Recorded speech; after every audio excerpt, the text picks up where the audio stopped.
মৰমৰ ছাত্ৰ ছাত্ৰীসকল, এইকেইটা হৈছে ক্লাছ 10ৰ ছ'চিয়েল চায়েন্স কিতাপখনৰ হিষ্ট্ৰীৰ কেইটামান MCQ, যিকেইটা সকলো ধৰণৰ কম্পিটিটিভ এক্সামৰ লগতে ক্লাছ 10ৰ ছাত্ৰ ছাত্ৰীসকলৰ বাবে অতি প্ৰয়োজনীয়। তোমালোকৰ হাফ ইয়াৰলি এক্সামৰ লগতে মেট্ৰিক পৰীক্ষা বা টেষ্ট পৰীক্ষাৰ কাৰণেও এইকেইটা অতি প্ৰয়োজনীয়। গতিকে তোমালোকে ভিডিঅ'টো শেষলৈকে চাই থাকিবা। প্ৰথম কুৱেশ্যনটো চোৱা, অসম প্ৰদেশ কংগ্ৰেছ কমিটিৰ প্ৰথমগৰাকী সম্পাদক কোন আছিলে? অসম প্ৰদেশ কংগ্ৰেছ কমিটিৰ প্ৰথমগৰাকী সম্পাদক কোন আছিল? Who was the first secretary of Assam Pradesh Congress committee? কোন আছিলে? অপশ্যন মই দুটা দি দিছোঁ, লীলাধৰ বৰুৱা আৰু নবীন চন্দ্ৰ বৰদলৈ। ক্লাছ 10ত পঢ়ি থকা ছাত্ৰ ছাত্ৰীসকলে ভিডিঅ'টো পোষ্ট কৰি উত্তৰটো তোমালোক কমেণ্ট বক্সত আমাক জনোৱা। ইয়াৰ উত্তৰটো হ'ব অসম প্ৰদেশ কংগ্ৰেছ কমিটিৰ প্ৰথমগৰাকী সম্পাদক আছিলে নবীন চন্দ্ৰ বৰদলৈ। আৰু তোমালোকক যদি এইখিনিৰ PDF লাগে, ডেছক্ৰিপশ্যনত লিংক দিয়া আছে, PDF তোমালোকে পাই যাবা।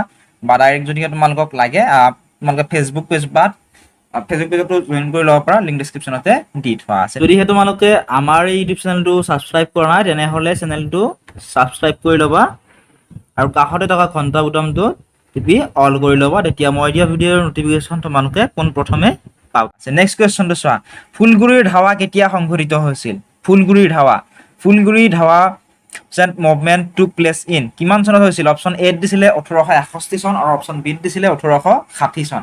গতিকে ফুলগুৰিৰ ধাৱা কেতিয়া সংঘটিত হৈছিলে? কমেণ্ট বক্সত আমাক জনোৱা। শুদ্ধ উত্তৰটো হ'ব অপশ্যন নাম্বাৰ A2, 1861 চনত। 1861 চনত ফুলগুৰিৰ ধাৱা সংঘটিত হৈছিল। এনেকুৱা ধৰণৰ কুৱেশ্যন আছাম টেট, BEd আদি বিভিন্ন ধৰণৰ কম্পিটিটিভ এক্সামৰ কাৰণেও অতি প্ৰয়োজনীয়। নেক্সট কুৱেশ্যনটো মন কৰা, ৰামকৃষ্ণ মিছনৰ প্ৰতিষ্ঠাতা কোন আছিলে?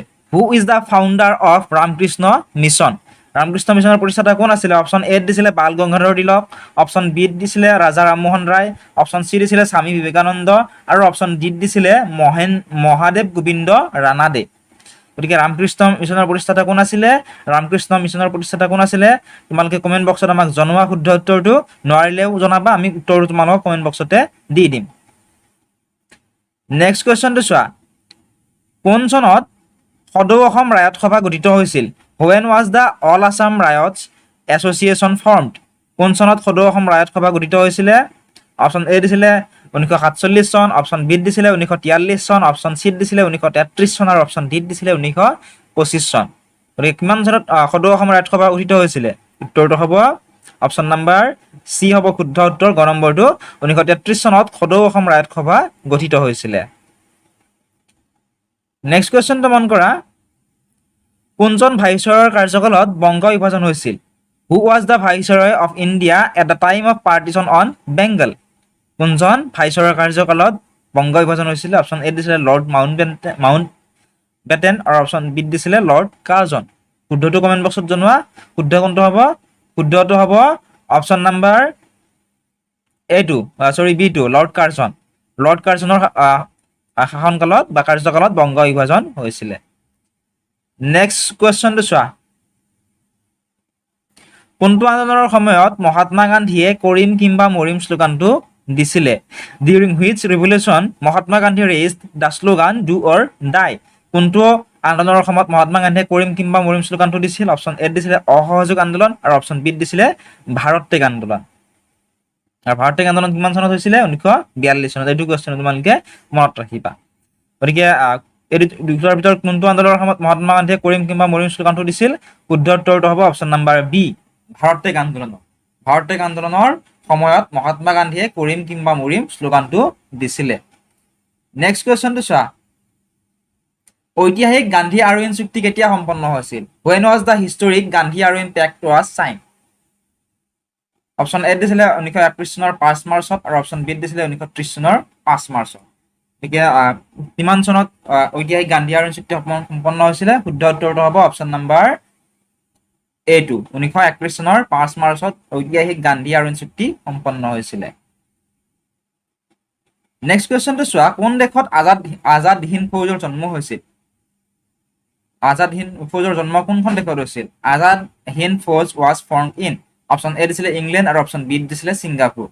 গতিকে কোনটো শুদ্ধ হ'ব কমেণ্ট বক্সত জনোৱা। শুদ্ধ উত্তৰটো হ'ব অপশ্যন নাম্বাৰ B2 বা খ নম্বৰটো, ছিংগাপুৰ হ'ব শুদ্ধ উত্তৰ। ছিংগাপুৰত আজাদ হিন্দ ফৌজৰ জন্ম হৈছিলে। নেক্সট কুৱেশ্যনটো চোৱা, মণিৰাম দেৱানৰ লগত আৰু কাক ফাঁচীকাঠত ওলমোৱা হৈছিল? Who was hanged along with Maniram Dewan? Maniram দেৱানৰ সৈতে কাক ফাঁচীকাঠত ওলমোৱা হৈছিল বা একেলগে কাক ফাঁচি দিয়া হৈছিল? অপশ্যন এত দিছিলে পিয়লি বৰুৱা, অপশ্যন বিত দিছিলে জীউৰাম দুলীয়া বৰুৱা। গতিকে এই দুটাৰ ভিতৰত কোনটো শুদ্ধ হ'ব কমেণ্ট বক্সত জনোৱা। শুদ্ধ উত্তৰটো হ'ব অপশ্যন নাম্বাৰ বিটো, এটো পিয়লি বৰুৱা। মণিৰাম দেৱানৰ সৈতে পিয়লি বৰুৱাক ফাঁচীকাঠত ওলমোৱা হৈছিলে। নেক্সট কুৱেশ্যনটো চোৱা, 1932 চনত সাম্প্ৰদায়িক বাটোৱাৰা ব্ৰিটিছ প্ৰধানমন্ত্ৰীজনৰ নাম কি? Who was the British Prime Minister at the time of Communal Award in 1932?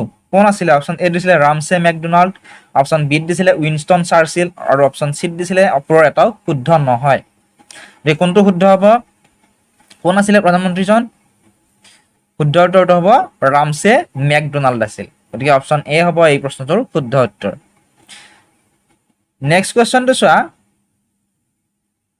1906 চনত মুছলিম লীগ গঠনত সহায় কৰা ব্ৰিটিছ প্ৰশাসকজন কোন আছিলে? Name the British administrator who help in the formation of Muslim league in 1906। 1906 চনত মুছলিম লীগ গঠনত সহায় কৰা ব্ৰিটিছ প্ৰশাসকজন কোন আছিলে? অপশ্যন এত দিছিলে Lord Curzon, option B Lord Minto, option C Lord Dalhousie আৰু অপশ্যন ডিত দিছিলে লৰ্ড কেনিং। গতিকে শুদ্ধ কোনটো হ'ব? কোন আছিল ব্ৰিটিছ প্ৰশাসকজন? ব্ৰিটিছ প্ৰশাসকজন আছিলে লৰ্ড মিণ্টু। গতিকে অপশ্যন বি হ'ব এই প্ৰশ্নটোৰ শুদ্ধ উত্তৰ। নেক্সট কুৱেশ্যন, এইটো একেবাৰে ইম্পৰ্টেণ্ট হয়, HSLCৰ বাবে অতি ইম্পৰ্টেণ্ট। বন্দে মাতৰম গীতটিৰ ৰচক কোন? Who composed the poem Bande Mataram? কোনে বন্দে মাতৰম গীতটি ৰচনা কৰিছিলে বা ৰচক কোন আছিলে? অপশ্যন এ দিছিলে সত্যেন্দ্ৰ নাথ ঠাকুৰ, অপশ্যন বিত দিছিলে বংকিম চন্দ্ৰ চেটাৰ্জী, অপশ্যন চিত দিছিলে ৰাজা ৰামমোহন ৰায়। গতিকে শুদ্ধ কোনটো হ'ব কমেণ্ট বক্সত জনোৱা। শুদ্ধটো হ'ব অপশ্যন নাম্বাৰ বি বংকিম চন্দ্ৰ চেটাৰ্জী। বন্দে মাতৰম গীতটি ৰচনা কৰিছে বংকিম চন্দ্ৰ চেটাৰ্জী। নেক্সট কুৱেশ্যনটো চোৱা, কোন চনত মুছলিম লীগৰ জন্ম হৈছিল? মুছলিম লীগৰ কিমান চনত বা কোনটো চনত জন্ম হৈছিল? When was the Muslim League formed? Option A 1909, option B 1901, option C 1906, option D 1911। গতিকে শুদ্ধ উত্তৰটো হ'ব অপশ্যন নাম্বাৰ চিটো, 1906 চনত মুছলিম লীগৰ জন্ম হৈছিলে। নেক্সট কুৱেশ্যনটো মন কৰা, পথৰুঘাটৰ বিদ্ৰোহ কেতিয়া সংঘটিত হৈছিল? When was the Patharughat uprising টুক প্লেচ? কিমান চনত পথৰুঘাটৰ বিদ্ৰোহ সংঘটিত হৈছিল? অপশ্যন এত দিছিলে 1894 চন, অপশ্যন বিত দিছিলে 1921 চন, অপশ্যন চিত দিছিলে 1877 চন আৰু অপশ্যন ডিত দিছিলে 1899 চন। গতিকে কোনটো শুদ্ধ হ'ব? কিমান চনত পথৰুঘাটৰ বিদ্ৰোহ সংঘটিত হৈছিলে? শুদ্ধ উত্তৰটো হ'ব অপশ্যন নাম্বাৰ এ টু 1894 চন। 1894 চনত পথৰুঘাটৰ বিদ্ৰোহ সংঘটিত হৈছিলে। নেক্সট কুৱেশ্যনটো মন কৰা, নিম্নলিখিত কোনগৰাকী ব্যক্তি জোনাকীৰ প্ৰথম সম্পাদক আছিল?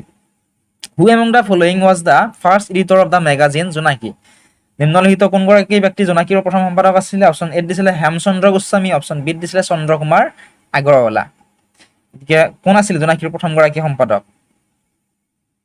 শুদ্ধ উত্তৰটো হ'ব option number B Chandra Kumar Agarwala. Chandra Kumar Agarwala দেৱ আছিলে জোনাকী আঁচনিখনৰ প্ৰথমজন সম্পাদক বা প্ৰথমজন এডিটৰ। নেক্সট কুৱেশ্যন, কোন চনত অসম এছ'চিয়েশ্যনৰ জন্ম হয়? The Assam association was formed in the year. কোন চনত অসম এছ'চিয়েশ্যনৰ জন্ম হয়? অপশ্যন এ দিছিলে 1917, option B 1903, option C 1925, option D 1921। Assam এছ'চিয়েশ্যনৰ জন্ম কিমান চনত হৈছিলে? উত্তৰটো হ'ব 1903 চনত। 1903 চনত অসম এছ'চিয়েশ্যনৰ জন্ম হৈছিল। নেক্সট কুৱেশ্যনটো চোৱা, কোন চনত ব্ৰিটিছসকলে অসমৰ পৰা দাস প্ৰথাৰ বিলুপ্তি ঘটাইছিল? The British abolished the slavery system of Assam in the year. কোন চনত ব্ৰিটিছসকলে অসমৰ পৰা দাস প্ৰথাৰ বিলুপ্তি ঘটাইছিল? এইটো ইম্পৰ্টেণ্ট হয়। অপশ্যন এ দিছিলে 1844 চন, অপশ্যন বি 1843 চন, অপশ্যন চি 1834 চন আৰু অপশ্যন ডি দিছিলে 1822 চন। গতিকে শুদ্ধ কোনটো হ'ব? শুদ্ধ হ'ব অপশ্যন নাম্বাৰ বি টু 1843 চন। 1843 চনত ব্ৰিটিছসকলে অসমৰ পৰা দাস প্ৰথাৰ বিলুপ্তি ঘটাইছিলে। তোমালোকক যদি এইখিনিৰ PDF লাগে তোমালোকে আমাৰ ফেচবুক বা টেলিগ্ৰাম গ্ৰুপত জইন হ'বলৈ নাপাহৰিবা। ফেচবুকত জইন হ'লে তোমালোকে পায়ে যাবা, টেলিগ্ৰামতো দিয়া আছে, বা হোৱাটছআপত মেছেজ কৰিব পাৰা 9954174571 নাম্বাৰটিত, তেতিয়াও আমি এইখিনিৰ PDFটো আমি তোমালোকক দি দিম। নেক্সট কুৱেশ্যন, বংগ বিভাজন কোন চনত প্ৰত্যাহাৰ কৰা হৈছিলে? When was the partition of Bengal withdrawn? Banga বিভাজন কোন চনত প্ৰত্যাহাৰ কৰা হৈছিল? Option A 1925, option B 1911, option C 1936, option D 1928। কোনটো চনত বংগ বিভাজন প্ৰত্যাহাৰ কৰা হৈছিলে? শুদ্ধ হ'ব অপশ্যন নাম্বাৰ বি টো শুদ্ধ হ'ব। 1911 চনত বংগ বিভাজন প্ৰত্যাহাৰ কৰা হৈছিল। গতিকে এইখিনিয়ে আছিল আজিৰ এই ভিডিঅ'টিত। বহুত ইম্পৰ্টেণ্ট হয় এই কুৱেশ্যন কেইটা। ক্লাছ 10ৰ ছাত্ৰ ছাত্ৰীসকলৰ লগতে কম্পিটিটিভ এক্সামৰ কাৰণে যিসকলে প্ৰিপেয়াৰ কৰি আছে তেওঁলোকৰ বাবে এইকেইটা অতি ইম্পৰ্টেণ্ট হয়। তোমালোকক যদি PDF লাগে বা ডেইলি কুইজ খেলিবলৈ বিচৰা আমাৰ টেলিগ্ৰাম গ্ৰুপত জইন হ'ব পৰা, লিংকবিলাক ডেছক্ৰিপশ্যনত দি থোৱা আছে, বা আমাৰ ফেচবুক বা টেলিগ্ৰাম গ্ৰুপত জইন হৈ ল'বা। তাত এইবিলাকৰ নোটছবিলাক আমি দি থাকোঁ। আৰু যদিহে এতিয়ালৈকে চেনেলটো ছাবস্ক্ৰাইব কৰা নাই, ছাবস্ক্ৰাইব কৰি ল'বলৈ নাপাহৰিবা।